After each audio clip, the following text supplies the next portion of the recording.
जय हिंद जय महाराष्ट्र. चालूच नव्हता मोबाईल चालू होता आत्ता चालू केला 5 सेकंदापूर्वी मी. हां थांब. मित्रांनो, तुम्ही पाहू शकता अशा प्रकारे हा चांदवडच्या घाटामध्ये छोटासा घाट आहे. इकडं ॲक्सिडेंट झाला, जवळजवळ 7 ते 8 गाड्यांचा ॲक्सिडेंट झालेला आहे. तुम्ही गाडी पाहू शकता. एक चुकीच्या कारणामुळं हा ॲक्सिडेंट झालेला आहे, पण 5 ते 6 लोकांचा मृत्युमुखी पडला आहे. तिकडं पण एक गाडी गेलेली आहे. तुम्ही अशा प्रकारे पाहू शकता. आणि सुरक्षित वाहन चालवा. वारंवार सांगत राहतो सरकार का नशा करून गाडी चालवू नका. ही जनहित जारी आहे, त्याच्यामुळं तुम्ही व्यवस्थित गाडी चालवा आणि सुरक्षित जा. जय हिंद जय महाराष्ट्र. जय हिंद जय महाराष्ट्र. चालूच नव्हता मोबाईल चालू होता आत्ता चालू केला 5 सेकंदापूर्वी मी. हां थांब. मित्रांनो, तुम्ही पाहू शकता अशा प्रकारे हा चांदवडच्या घाटामध्ये छोटासा घाट आहे. इकडं ॲक्सिडेंट झाला, जवळजवळ 7 ते 8 गाड्यांचा ॲक्सिडेंट झालेला आहे. तुम्ही गाडी पाहू शकता. एक चुकीच्या कारणामुळं हा ॲक्सिडेंट झालेला आहे, पण 5 ते 6 लोकांचा मृत्युमुखी पडला आहे. तिकडं पण एक गाडी गेलेली आहे. तुम्ही अशा प्रकारे पाहू शकता. आणि सुरक्षित वाहन चालवा. वारंवार सांगत राहतो सरकार का नशा करून गाडी चालवू नका. ही जनहित जारी आहे, त्याच्यामुळं तुम्ही व्यवस्थित गाडी चालवा आणि सुरक्षित जा.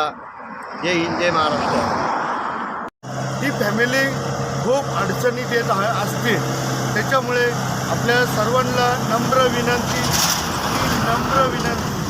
मी समाजसेवक अंतोय झात्र म्हणून आपल्याला एक जनसेवक समाजसेवक म्हणून मी आपल्याला सूचित करत आहे की आपण सर्वांनी आपल्या स्वतःची नाही तर आपल्या फॅमिलीची तरी काळजी एवढी आपल्याला नम्र विनंती.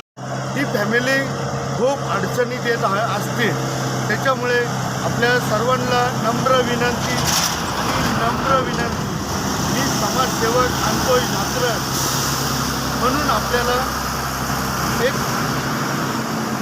जनसेवक समाजसेवक म्हणून मी आपल्याला सूचित करत आहे की आपण सर्वांनी आपल्या स्वतःची नाही तर आपल्या फॅमिलीची तरी काळजी एवढी आपल्याला नम्र विनंती. 2 शब्द संबोधतो. जय हिंद जय महाराष्ट्र. आज मालेगाव नाशिक या हवेला चांदवडच्या पुढे घाट लागतोय. ओळखला. पण आपल्या सर्व जाणाऱ्या प्रवाशांना माझी एवढी कळकळीची विनंती आहे का बा आपण आपला प्रवास सुखरूप करावे. आज जसं ही विको गाडी आपण बघू शकता हिच्याकडे तर MH 41 BL BL 0083. 0083